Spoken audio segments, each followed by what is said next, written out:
Recently, there has been some leaks regarding Dendro interacting with other elements, and players in the community are losing their minds.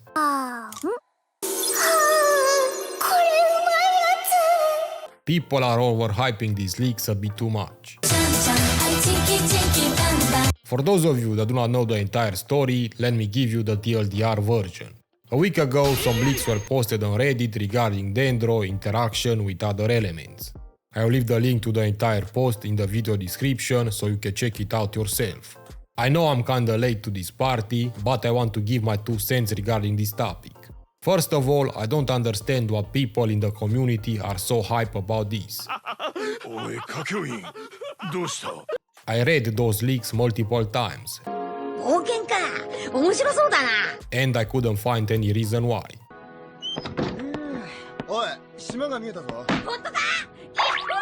But enough about me bitching about this stuff, and let's jump straight into the meat of this video. That's it. Nice and hot. Yeah, boy. First, we have the reaction between Dendro and Electro, which is called intensified. You get 1 electro particle each time you trigger the reaction, and the Dendro and Electro damage is increased by X amount for 7 seconds. This is how I understand it by reading this post.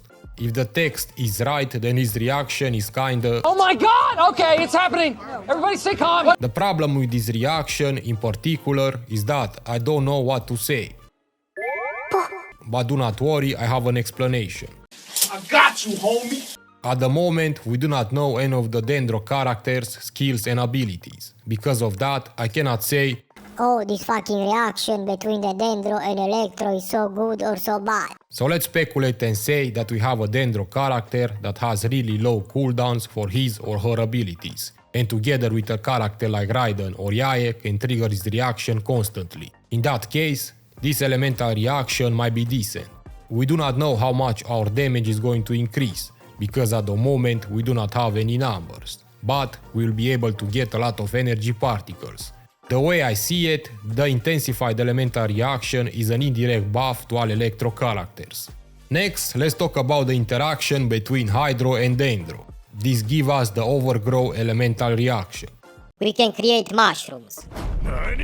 Really, Hoyoverse? Fucking mushrooms. Oh my god. These mushrooms explode when Hydro is applied to deal AoE Dendro damage. I guess Tartaglia can finally quit his Fatui job and start his own mushroom business. Joke aside, this one is interesting on paper, but we'll have to see how it will interact in the game. As for the Cryo, Geo and Anemo, there is no elemental reaction at the moment. With Anemo I kinda understand why, because you can swirl the Dendro element. The same thing for Geo as well. We will trigger the crystallized elemental reaction. As for Cryo, there is no reaction at the moment. Maybe they will add something in the future, who knows. Both reactions are interesting. One buffs both Electro and Dendro damage, and the other deals AoE Dendro damage. Now think about what will happen if you use both reactions in the same team camp. The way I see it, these 2 elemental reactions are made to interact with each other. By having 1 Dendro and 1 Hydro unit, you can create mushrooms that deal AoE Dendro damage, and if you add at least 1 Electro unit to the mix, you can trigger Intensify as well. Oh my god! Which will increase both the Dendro and Electro damage. Together, these 2 reactions will make for some interesting gameplay mechanics. So the question is, are they more overpowered than Melt or Vaporize? Well, we do not know yet, because this needs to be tested in the game, when Dendro gets released. I guess this is the reason why players in the community are so excited about. But I want to remind everyone that this is still in beta, and things can change. So don't get too excited, because who knows, maybe at release we are gonna have something else entirely. So that is all that I want to talk about in this video. Let me know what you guys think about these new reactions, and what is your take on them. Thank you all for watching, don't forget to like this video, and maybe consider subscribing as well. It will really help me out. Thank you again, and I will see you all in the next one. Peace.